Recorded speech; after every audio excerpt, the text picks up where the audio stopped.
Sahabat Bawaslu seluruh Indonesia, khususnya mahasiswa IAIN Kediri yang sudah hadir pada kesempatan kali ini. Berjumpa dengan saya Ika dalam acara talkshow kepemiluan Bawaslu Kota Kediri, bekerja sama dengan KK Media Laboratorium Komunikasi IAIN Kediri. Sahabat Bawaslu, saat ini saya sudah bersama dengan dua orang hebat pada hari ini, yaitu ada anggota Bawaslu Provinsi Jawa Timur Divisi Hukum dan Data Informasi, sekaligus kita juga kedatangan Dewan Pakar Askopis Asosiasi Program Studi Komunikasi dan Penyiaran Islam, Bapak Purnomo dan Bapak Prilani. Selamat pagi, Pak. Pagi, Pak. Bagaimana Pak? Kayaknya kok cerah sekali pada hari ini. Bisa diambil Pak mikrofonnya. Ya gimana Pak? Iya karena kena senyumnya Mbak Ika kan sama semangat terima teman-teman kasih, dari Kediri ini kan memang luar biasa semangatnya ini. Iya, ini dari Surabaya atau dari mana Pak tadi? Alhamdulillah tadi malam sudah sempat bermalam di sini, di situ. Jadi biar untuk menjaga stamina kan, karena ketemu Mbak Ika sama Mas Pri ini kan nggak bisa main-main kita kan. Jadi itu tadi, gitu Mbak Ika. Iya, ini Pak terkait ruang digital hukum kepemiluan ini Pak. Gimana menurut Bapak ini? Ya, jadi memang buat kami di Bawaslu itu Mbak Eka ada tantangan tersendiri ketika bicara tentang yang satu ruang digital, yang satu tentang hukum kepemiluan. Iya. Nah, ketika bicara ruang digital, tadi saya sudah di briefing nih sama Mas Pri kan, bahwa ketika bicara ruang digital itu lebar sekali, luas sekali. Kenapa? Karena dia memang relatif tanpa batas. Iya. Kemudian dari sisi penggunanya sendiri, masyarakat Indonesia sekarang itu cukup akrab dengan yang namanya gawai dan internet. Bahkan beberapa hasil penelitian menunjukkan bahwa bagaimana masyarakat Indonesia itu mendapatkan informasinya justru dari internet. Baik dia mau surfing lewat media sosial atau kemudian membaca berita, bahkan ngikutin video vlog-vlognya para selebgram dan kawan-kawan, para YouTuber itu Pak ya pasti ya, para YouTuber itu kan ya. Sampai membaca berita pun melalui internet. Itu kemudian menjadi satu challenge buat kami yang ada di Bawaslu. Iya. Nah, di sisi yang lain ketika bicara tentang hukum kepemiluan sendiri, kita bicara tentang barang kaku, barang hitam putih tegak lurus gitu. Mestinya. Apa itu Pak? Apa itu? Mas Pri agak aneh.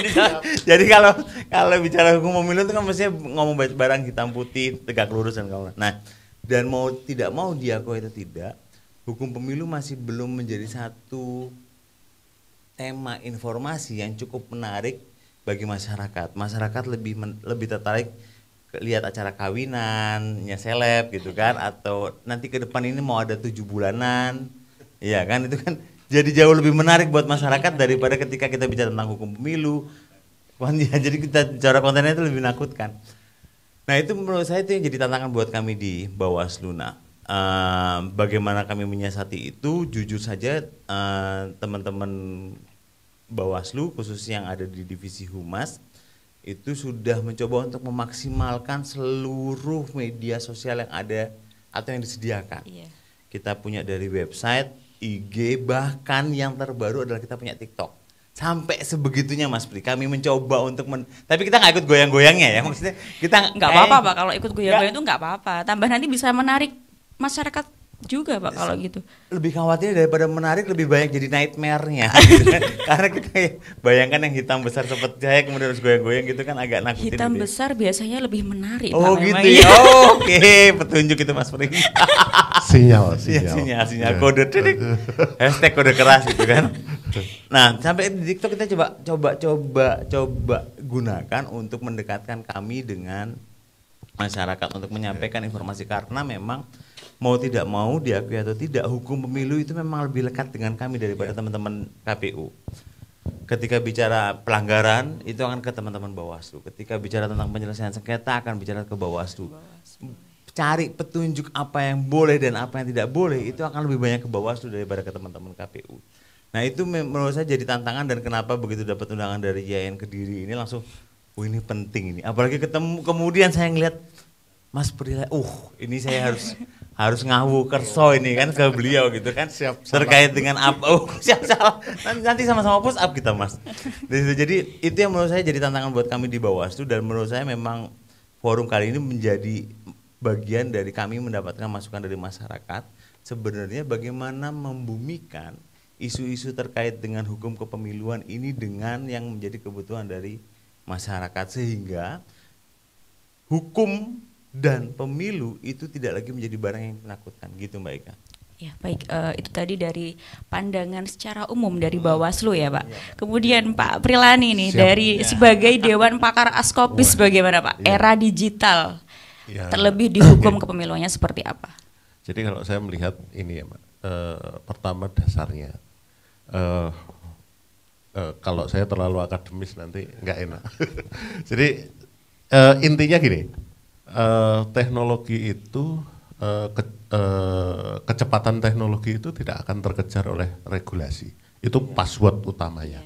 Ada medsos aplikasi ini, undang-undangnya masih dibuat, terus yang depan lagi masih di belakang dan seterusnya. Hari ini saya nyinggung tentang TV digital Mas. Nanti karena pandangan orang pokoknya digital itu disamaratakan, padahal konteksnya beda. ASO analog switch off yang menutup siaran analog itu diganti digital. Sebenarnya itu bukan digital full.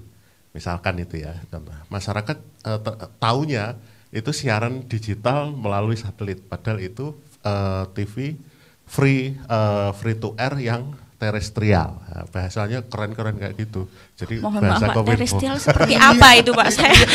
Intinya itu bukan digital murni. Makanya saya bilang gitu ya. tadi guyonan, digital itu luar biasa maknanya. Jadi kalau kita mempelajari sampai misalkan kita bedakan karakter audien ya, digital native dengan imigran. Itu lagi beda lagi. Kalau native itu kan teman-teman ini mahasiswa yang cenderung cepat mengakses informasi dari ini dan melek atas aplikasi. Ya, kalau imigran itu juga. Bapak kita 50 tahun ke atas, jadi baca koran itu masih buka.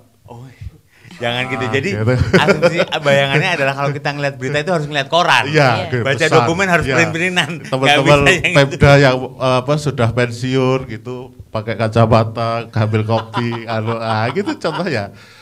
Ini kan padahal teknologi itu melaju dengan pesat. Ini harus dipahami teman-teman yang makanya terkait dengan kepemiluan itu banyak audien masyarakat khalayak itu yang belum ngeh betul terhadap itu. Makanya kalau sosialisasi konvensional saya kira oke saja, tapi itu kan berhubungan dengan LPG dan seterusnya misalkan. Tapi kalau konteks digital guyonannya kan di SPJ kan kadang sulit, misalkan zoom di crop di ini dan seterusnya itu. Akhir tahun bahasanya SPJ ini Pak. Benar akhir tahun. Makanya saya juga gak enak sebenarnya itu. Tapi cara berpikir kita kembali ke digital itu. Jadi memaknai digital itu sekarang memang harus kompleks ya. Apalagi dari sisi konten itu, karena perkembangannya aplikasi hari ini tiap hari itu banyak aplikasi loh Mas. Yang bisa di ini, dan audien apalagi yang digital native ini kecenderungannya selalu mengikuti. Nah, hari ini saya lihat teman-teman di KPU dan Bawaslu itu masih menggunakan media sosial yang sejuta umat, misalkan Facebook, IG dan seterusnya. Menurut saya itu nggak apa-apa, tetap jalan. Tapi menurut saya ada juga harus sebuah inovasi, improvisasi dari aplikasi itu. Karena teman-teman itu tadi yang saya bilang digital imigran itu yang sepuh-sepuh itu kan harus diedukasi. Nah, ini yang menjadi PR bersama, makanya ada konsep di kementerian sebelah tentang literasi digital yang masif se-Indonesia Raya sampai 2024. Karena indikasinya itu masyarakat digolongkan menjadi dua golongan besar itu. Antara natif dan imigran tadi. Ini persoalannya imigran. Mbak Ika ini misalkan nanti tahu-tahu 2024 nyalek dari partai X misalkan. Diamini nggak ya Pak ini? Karena ada kuota perempuannya, misalkan menutup kuota perempuan. Hari ini sudah mendesain aplikasi yang di ini, padahal segmen bidikannya kan harus general juga. Benar. Yang tua bagaimana ya? Ini PR bahasan kita di ruang digital itu sebenarnya itu tadi, tersegmentasi ke siapa dulu, dan ini apakah berlaku secara general. Dan menurut saya terkait dengan hukum kepemiluan yang tadi dikatakan Mas Purnomo, hukum itu medeni gitu. Iya. Bicara apalagi orang hukum yang nggak bisa guyon, itu melihat orang itu karena jangan keguyonan Mas. Ada orang ngelihat hukum terus ngelihat saya, itu kan udah oke, baiklah gitu kan. Jadi ini yang ketakutan, makanya kalau di bahasa komunikasi itu kan ada komunikasi empatik gitu. Jadi sampaikan informasi itu sesuai dengan karakter audien. Misalkan ini, dan di ruang digital itu juga harus familiar. Artinya apa? Kan tidak bisa satu aplikasi untuk semua orang. Harus tersegmentasi, dan ini memang sangat berat Mas. Karena benar. Setahu saya hari ini kajian-kajian media apalagi terkait dengan kepemiluan itu jarang sekali. Paling saya lihat di rumah pemilu, Perludem dan seterusnya itu sangat terbatas. Kalau dulu jaringan Tifa Foundation itu, terus ada lagi satu lagi itu kan sudah saya pada posisi nggak boleh sebut merek soalnya. ya nggak apa-apa kan, ini untuk kemanusiaan. Benar. Jadi intinya itu baik aja. Jadi memaknai digital itu harus lengkap, dan kalau dari sisi kepemiluan saya lebih melihatnya dari sisi medsos misalkan. Kalau portal, kalau ini kan saya lihat aplikasinya juga sudah, portalnya kan seragam ya, Bawaslu KPU se-Indonesia ini ya, portalnya itu. Sama. Dan itu sudah oke lah ketimbang lembaga negara independen yang lain. Iya. Itu gambarannya. Tapi menurut saya harus ada tetap sisi edukasinya itu, dan kajian bahkan ke pengawasannya. Jadi kalau boleh nambahkan Mbak Ika, ketika Mas Prilani tadi itu bicara tentang bahwa ini regulasi nggak mungkin mengejar teknologi. Saya coba ambil contoh misalkan ketika bicara kampanye misalkan, yang diatur itu baru di level ABC. Contoh misalkan iklan media dan penyiaran. Tapi mereka belum ada pengaturan yang secara spesifik mengatur tentang media sosial.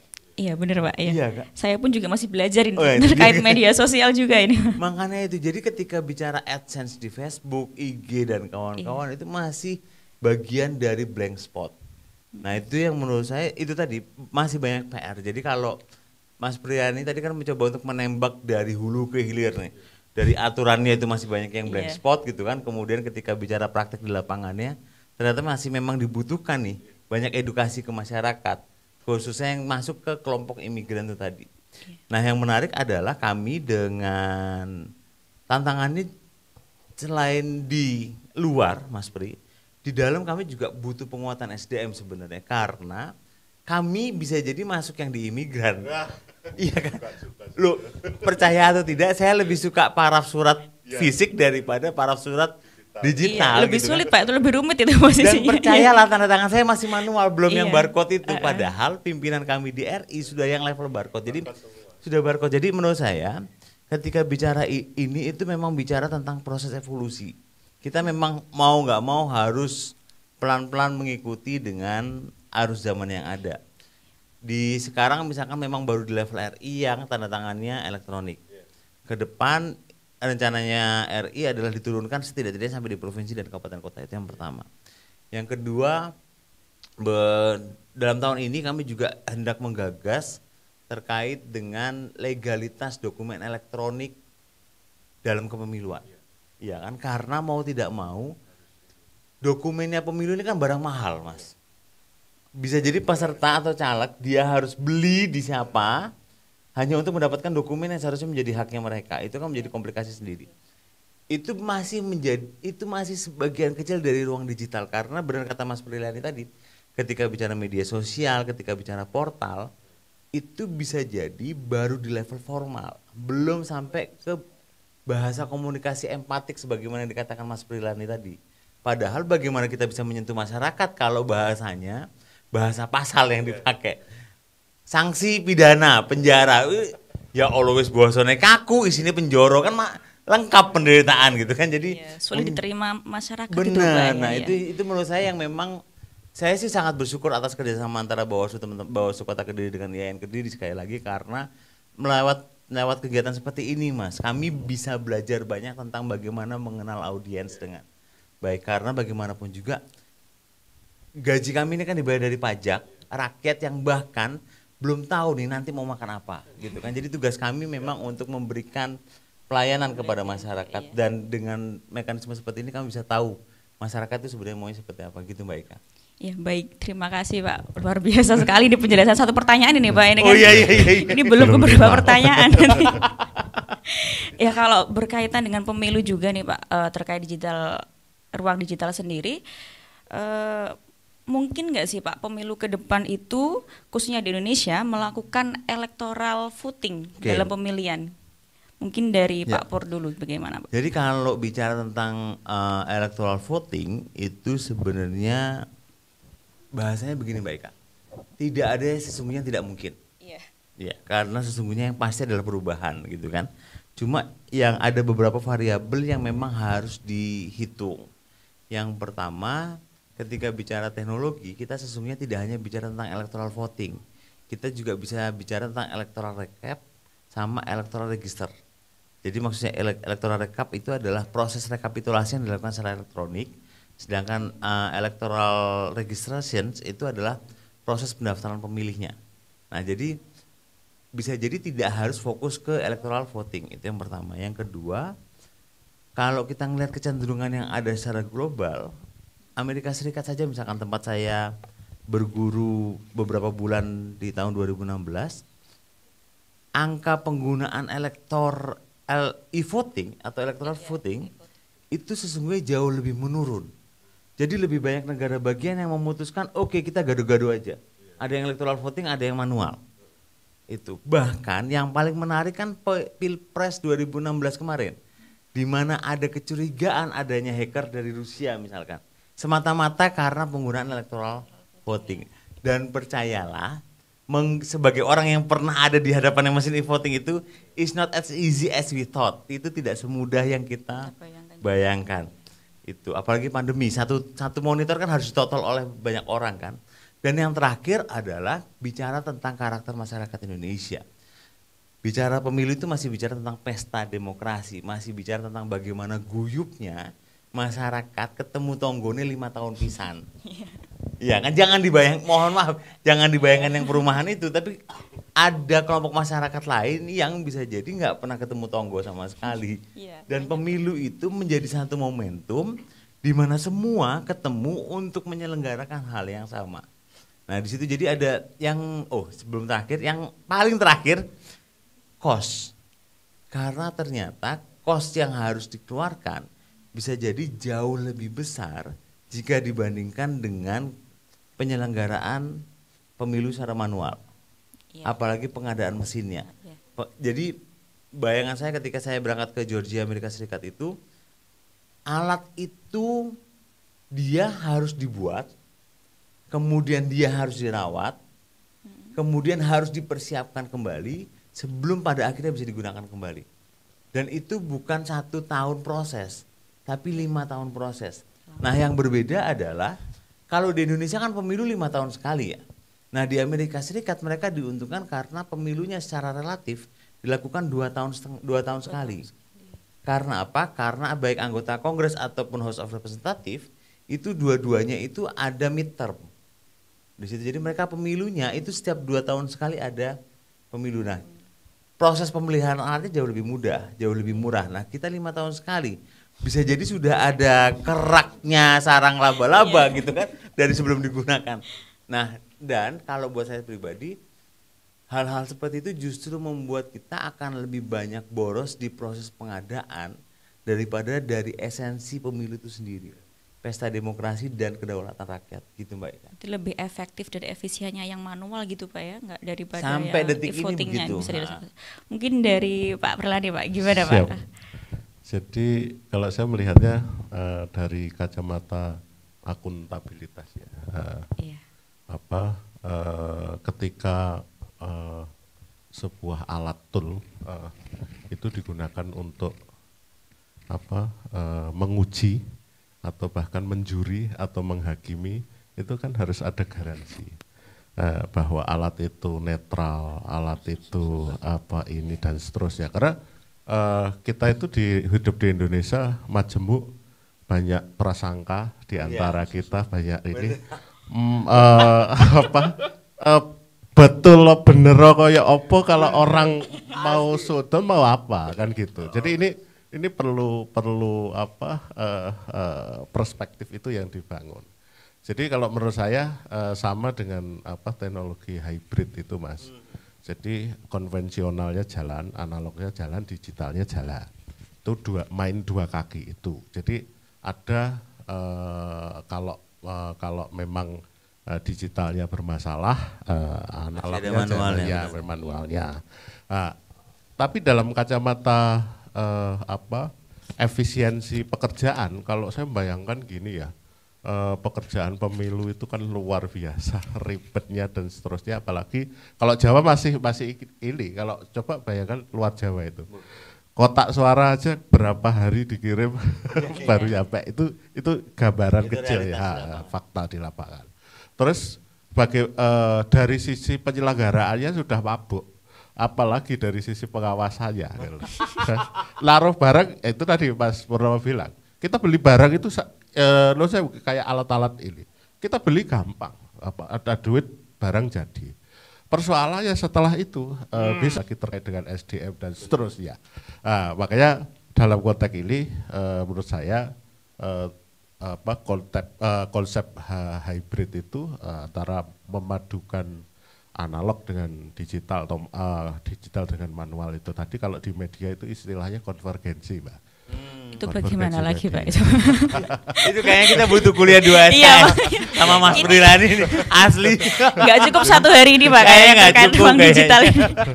Nanti ya terima kasih lah, mungkin di lain waktu saya bisa diundang lagi. Itu kode ya, kode.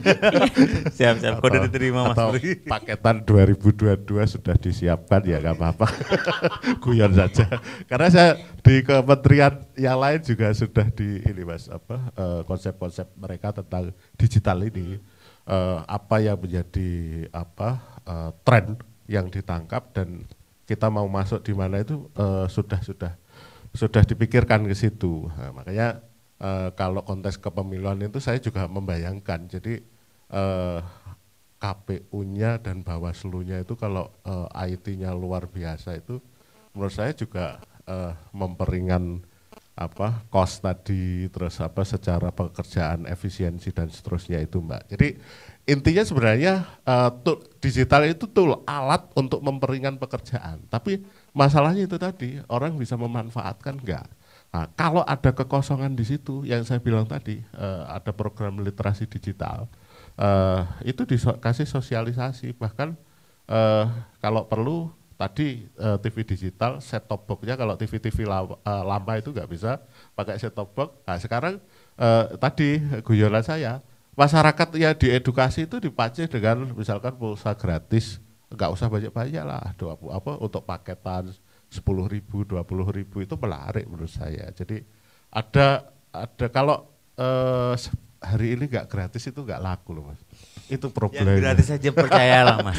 Yang gratis saja belum tentu laku Mas. Makanya itu susahnya di situ asli. Makanya harus ada inovasi.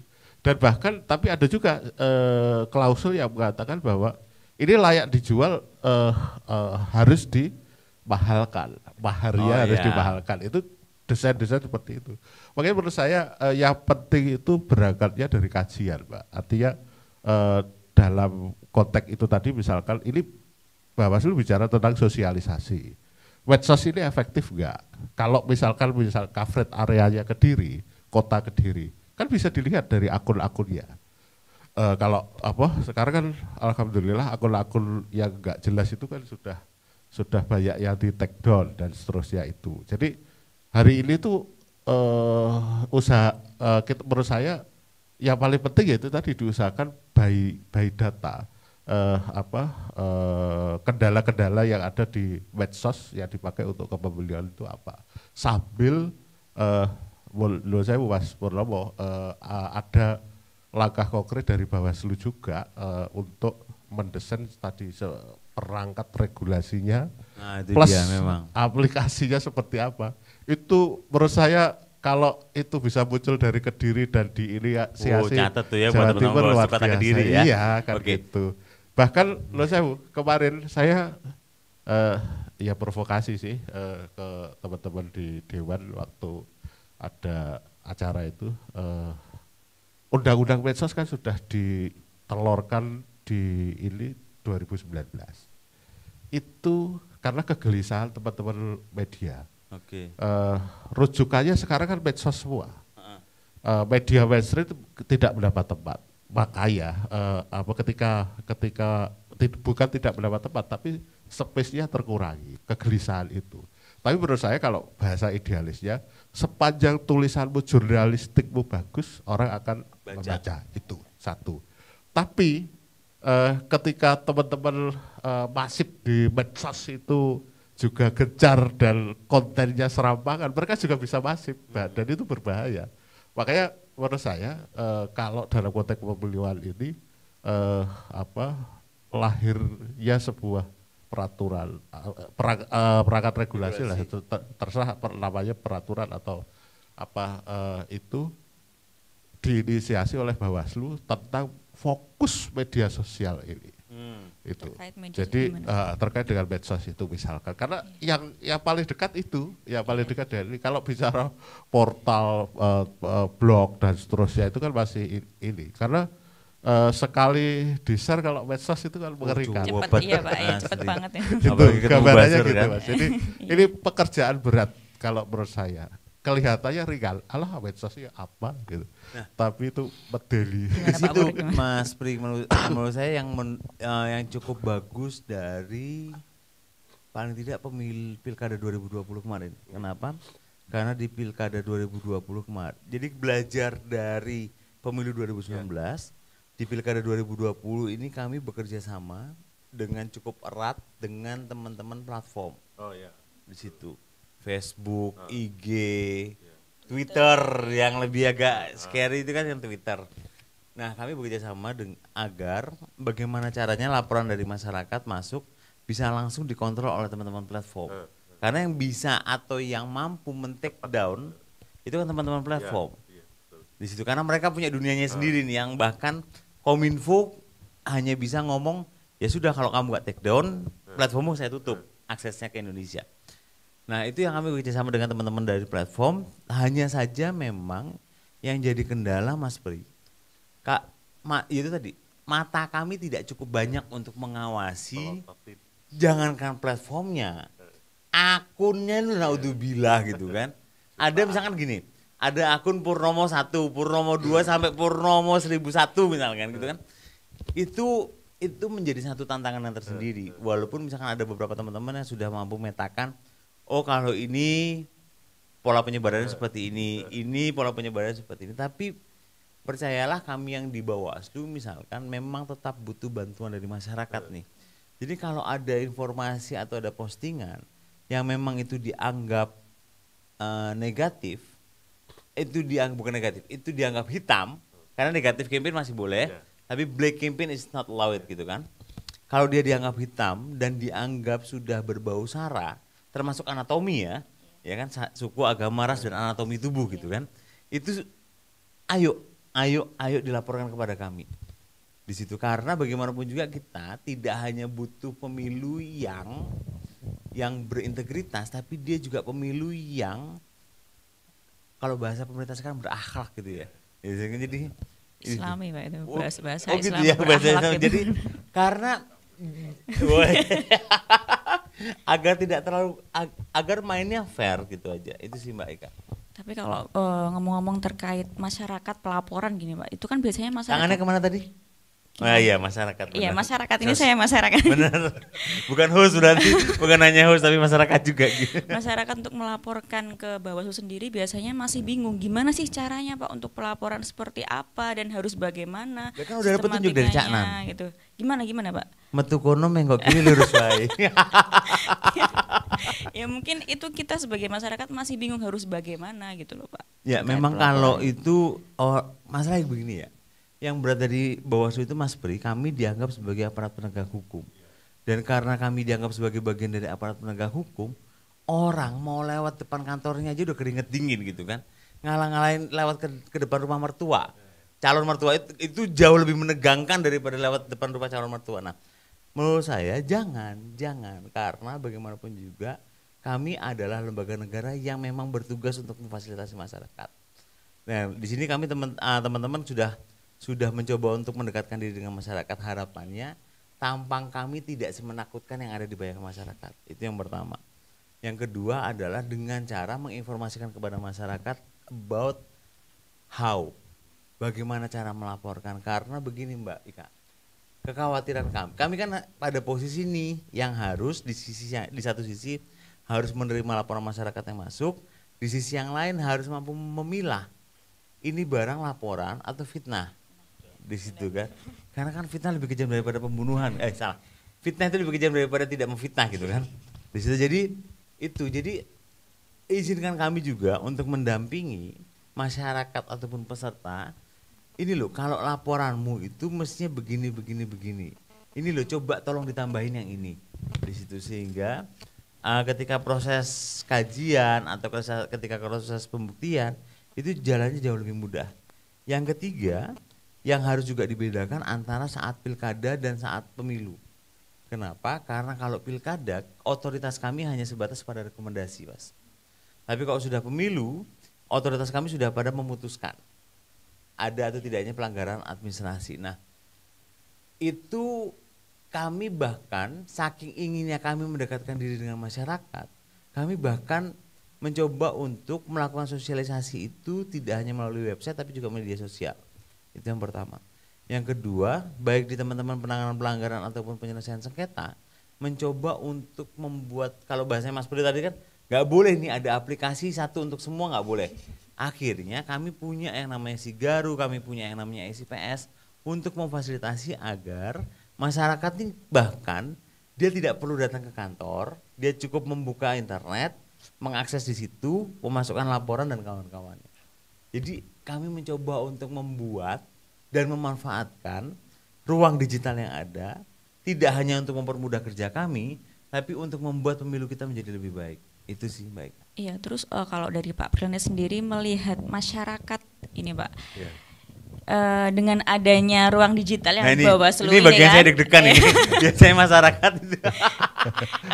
Dengan melihat ruang digital yang di Bawaslu sendiri, itu kira-kira masyarakat lebih menerima atau menyukai dengan adanya itu atau secara manual sendiri datang ke kantor atau melaporkan, gimana Pak? Itu tergantung tadi yang saya katakan dua native atau imigran. Iya. Itu tadi. Kembali ke itu tadi. Kalau orang-orang sepuh, orang-orang 50 tahun ke atas, itu enggak familiar Mbak dengan aplikasi medsos itu, meskipun dia bisa tapi itu tadi kayak angin-anginan pakai. Tapi kalau sudah teman-teman yang generasi milenial ini sudah tiap hari kan nggak bisa lepas dari itu.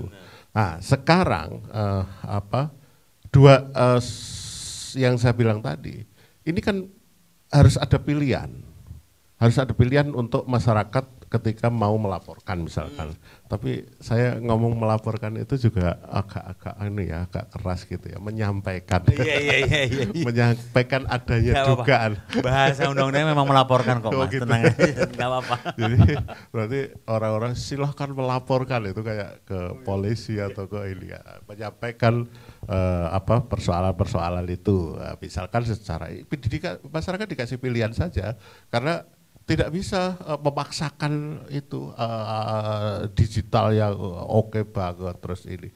Karena meskipun latih suatu saat, masyarakat itu juga akan terbiasa. Misalkan kita ini Mas Purnomo kapan 50 ya? 10 tahun yang lalu, 10 tahun lagi, 10 tahun lagi insya Allah 50. Itu contohnya. Jadi generasi kita kan masih bisa mengikuti misalkan untuk ke digital itu. Jadi mungkin pada saatnya 10 tahun ke depan, 15 tahun ini berlaku digital semua oke. Tapi hari ini persimpangan itu belum bisa karena konvergensi tadi itu ya Mas ya. Dan masih dibutuhkan. Sekarang kalau ini sorry agak ilmiah sedikit. New Media ya, kitab sucinya New Media itu bilang bahwa media meskipun adanya media baru, media konvensional itu tidak akan mati. Mereka masih punya segmen sendiri. Sekarang mohon maaf, radio. Ini teman-teman kakak ini yang mendengarkan siapa? Ini contohnya pertanyaannya, kakak radio ya. Tapi kan diimprovisasi dengan portalnya dan seterusnya. Mereka masih punya kok audien yang loyal, yang ini dan seterusnya. Terus ada juga yang mencemooh, hari ini masih dengarkan radio itu, bagi orang radio itu, waduh ngamuk itu. Tapi radio itu juga diperlukan. Coba cek itu di jalan-jalan, tukang becak, mohon maaf, tukang tambal ban yang pekerja itu membutuhkan radio.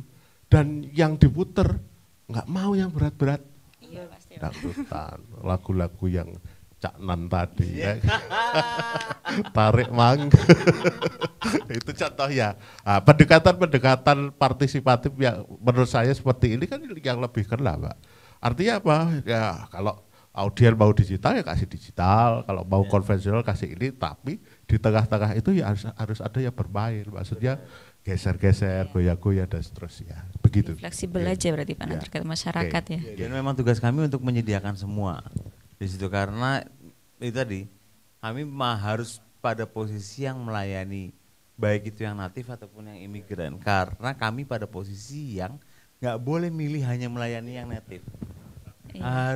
Harus adil dan semuanya itu menurut saya perspektif yang harus dimiliki oleh lembaga negara, dan saya beruntung Bawaslu punya perspektif itu bahwa kami berusaha untuk memfasilitasi semua tanpa tugas kami adalah menyediakan fasilitas ya. Whether apakah itu mau dipakai oleh yang bersangkutan, masyarakat mau pakai yang mana, at least kami sudah menyediakan itu. Gitu sih Mbak Ika. Ya, mungkin gitu Pak. Nanti kita kembalikan ke teman-teman mahasiswa yang ada di sini. Mungkin ada beberapa pertanyaan yang akan disampaikan dari teman-teman mahasiswa. Silahkan.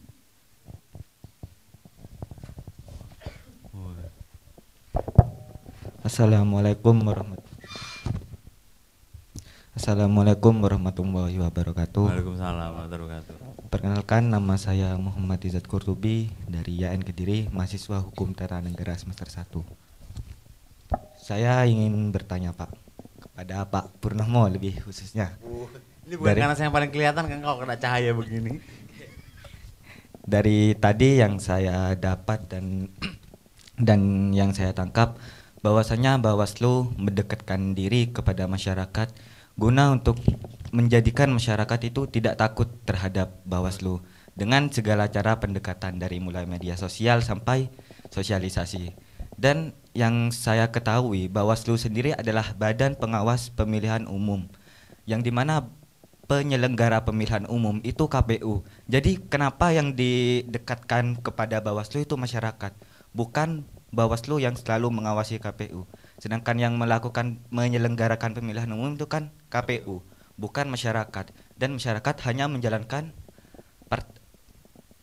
pesta demokrasi tersebut gitu Pak, dengan berbagai politiknya. Oke, cukup sekian. Menarik ini Pak pertanyaannya, silakan Pak Purnomo. Ini yakin semester 1 kayaknya. Saya kok lebih khawatir dia semester akhir daripada semester 1 ini.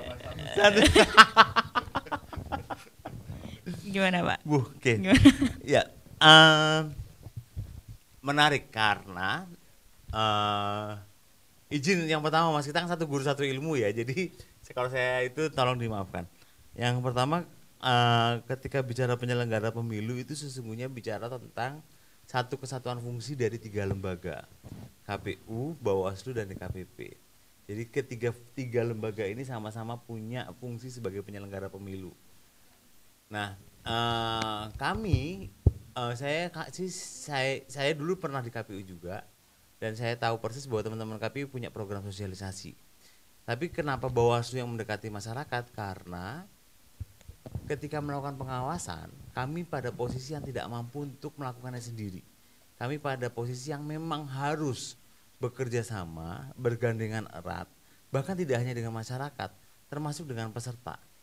Kenapa? Karena peserta sendiri misalkan yang akan merasa dirugikan kalau ada peserta lain yang melakukan pelanggaran.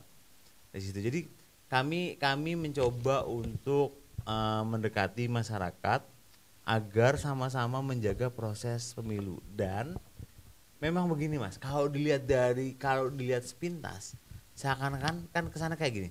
Ini ngapain sih? Masyarakat itu kan si pemilik kedaulatan. Kenapa malah lu kerjain gitu kan? Lu suruh bantuin ngawasin, kemudian lu suruh pakai ikut acara sosialisasi dan kawan-kawannya. Nah, kami pada posisi yang mengajak karena sesungguhnya yang punya kebutuhan atas pemilu yang free and fair itu sesungguhnya adalah masyarakat sendiri. Kami memfasilitasi itu, kami menjadi alat yang disediakan oleh negara untuk menjaga itu. Sehingga bayangan saya adalah kenapa sih nggak kita sama-sama saja mencoba untuk menjaga agar pemilu ini free and fair. Dan itu tadi ajakannya adalah sifatnya adalah ajakan. Dan kami akan sangat bersyukur kalau misalkan memang masyarakat mau bersama-sama dengan kami melakukan pengawasan, karena begini Mas, perspektif pengawasan sekarang itu sudah mulai berubah. Kalau dulu lembaga pengawas itu dibentuk seakan-akan hanya untuk mengawasi teman-teman penyelenggara yang lain, hanya untuk mengawasi teman-teman KPU. Tapi proses yang ada sekarang itu sudah bergeser. Kenapa? Karena bisa jadi pelanggaran itu dilakukan tidak saja oleh KPU, tapi juga oknum, termasuk oknum masyarakat. Dan menurut saya yang lebih mengenaskan adalah ketika itu dilakukan oleh oknum masyarakat, dia terjadi karena ketidaktahuan yang bersangkutan bahwa itu adalah hal yang tidak diperbolehkan. Contoh paling gampang begini, semua orang menganggap bahwa dirinya punya hak pilih dan hak untuk bukan mengkampanyekan, memuja-muja orang yang ingin dipilihnya di situ. Tapi ternyata ada nih ASN yang dengan keluguannya dia memposting itu di media sosial misalkan. Karena dia menganggap aku kan warga negara, aku kan punya hak pilih, aku kan oleh nyorong wong gitu kan. Tapi ternyata ada peraturan yang tidak memperbolehkan itu. Nah, hal-hal seperti itu yang bisa jadi ketika kita melakukan edukasi ke masyarakat, kita hendak memberikan informasi. Ini loh Rek, walaupun misalkan kalian punya hak pilih, kalian atau teman-teman memang merupakan pemilik kedaulatan, tapi bukan berarti semuanya bisa dilakukan semuanya. Masih ada batasan-batasan, dan itu menurut saya bagian dari kesempatan kami mendekatkan diri ke masyarakat untuk menginformasikan agar teman-teman tidak melewati atau masyarakat pada umumnya tidak melewati batas yang bahkan tidak diperbolehkan. Contoh misalkan SARA. Nah, ruang digital itu menjadi satu kesempatan untuk memberikan informasi itu. Hanya saja yang menjadi PR adalah bagaimana sih caranya menyentuh, kan ini pasti yang harus dekatin teman-teman yang natif. Karena yang imigran pasti lebih dekat, lebih gampang pakai brosur, lebih gampang pakai surat, lebih gampang pakai TV daripada pakai. Iya. Saya salah satu yang mana ini Pak? Ya itu dia. Umurnya berapa dulu? Jangan sebut umur Pak di sini. Oh ya siap. Tapi status boleh nggak aja? Astagfirullah. Tekan di mau Mas.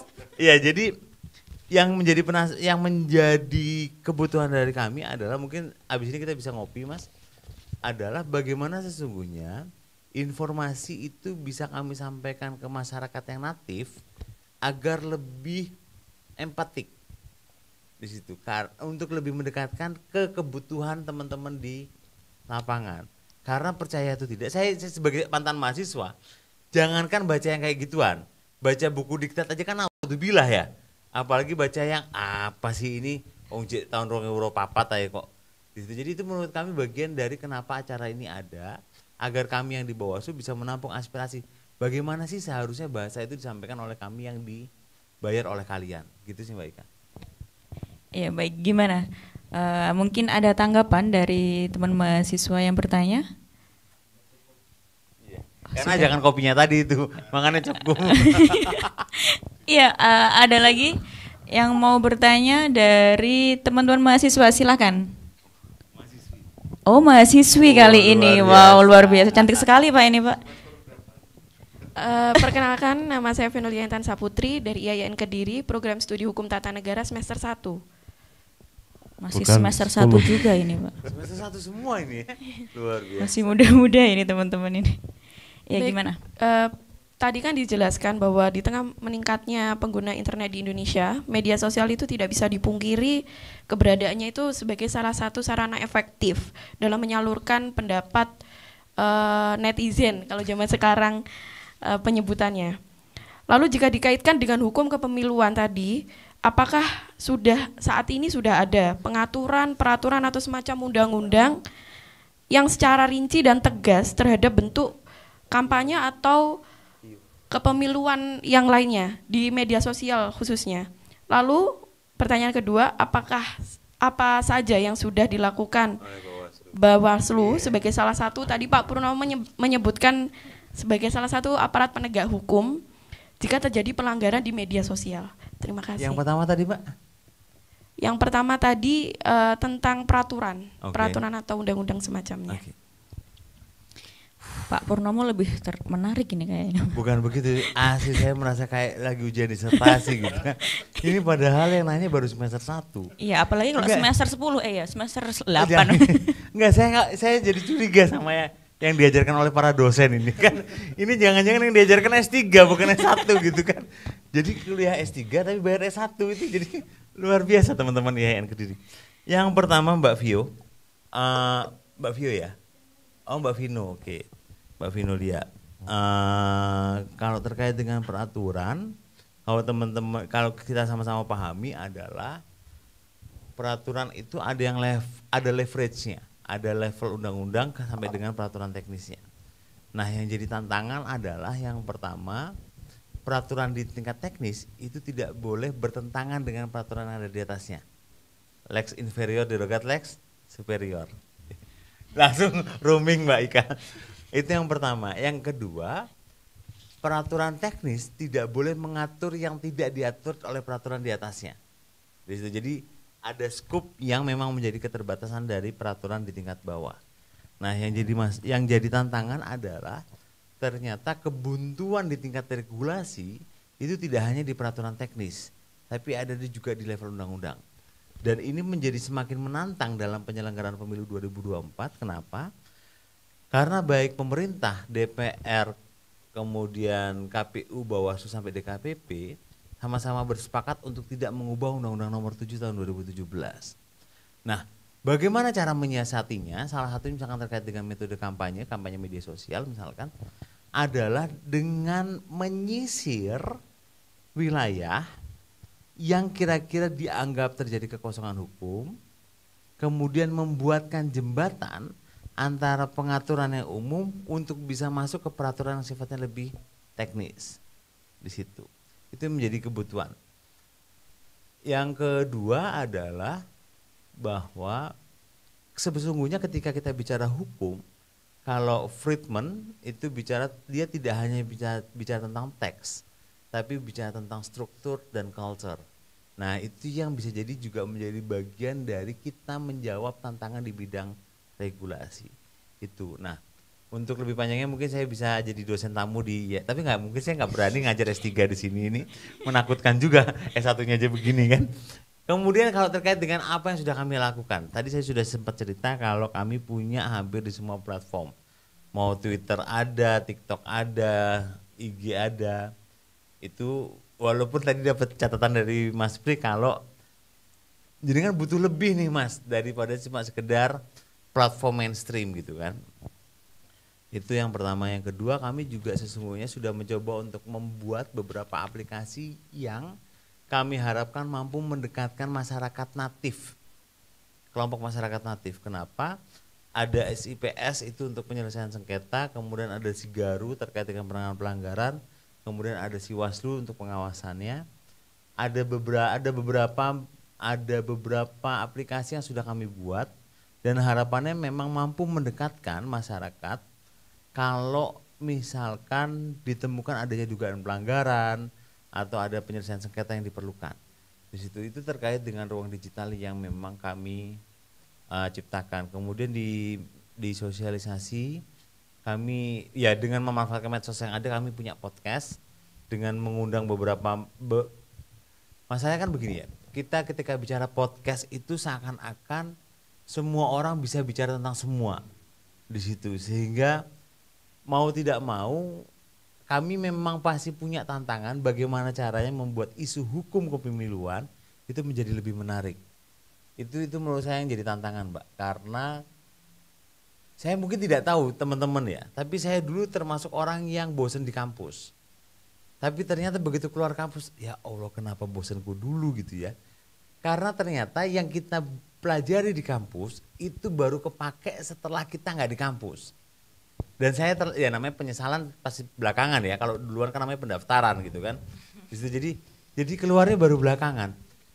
Nah itu menurut saya menjadi bagian dari bagaimana ya cara kami untuk mendekatkan ilmu hukum kepemiluan dengan masyarakat. Akhirnya kami mencoba untuk menyiasati dengan membuat beberapa buku saku. Buku saku itu, dan kalau ngomong digital, ngomong elektronik, akhirnya buku saku itu pun dibuat secara digital, jadi e-book. Karena bayangannya itu bisa lebih memudahkan masyarakat natif ketika dia mau membaca literatur itu bisa dengan gawainya masing-masing. Mungkin tidak banyak, mungkin perlu dikembangkan, tapi insya Allah kami siap untuk menuju pemilu 2024. Gitu Mbak Vinulia, makasih. Gimana Mbak? Sudah puas atau belum ini Pak jawabannya dari Bapak Purnomo? Kalau belum puas silahkan ditanya lagi nggak apa-apa Pak. Jangan dikompori Mbak. Mahasiswa satunya nakutin di sini. Quite challenging sebenarnya. Mahasiswanya Bapak Prilani ini Pak. Oh ya. Gitu ya. Sebagai pendiri KK. Oh gitu ya. Bapak Prilani ya ini. Informasi ini Pak, informasi. Siap. Mungkin sampai di sini dulu Pak ya perjumpaan kita kali ini. Terkait durasi juga ini kayaknya ya Allah, durasi. Kita nggak terasa udah hampir 1 jam Pak kita berbincang-bincang. Oh iya bener ya Allah. Emang luar biasa IAIN Kediri ini. Ini harus saya mention di medsos saya ini Uji. Iya, baik sahabat Bawaslu, sekian jumpa kita kali ini. Saya Ika mohon undur diri. Bapak bisa mengucapkan tagline Bawaslu bersama-sama. Oke. Bapak Prilani. 1, 2, 3. Bersama rakyat awasi pemilu. Bersama Bawaslu tegakkan keadilan pemilu. Bye bye.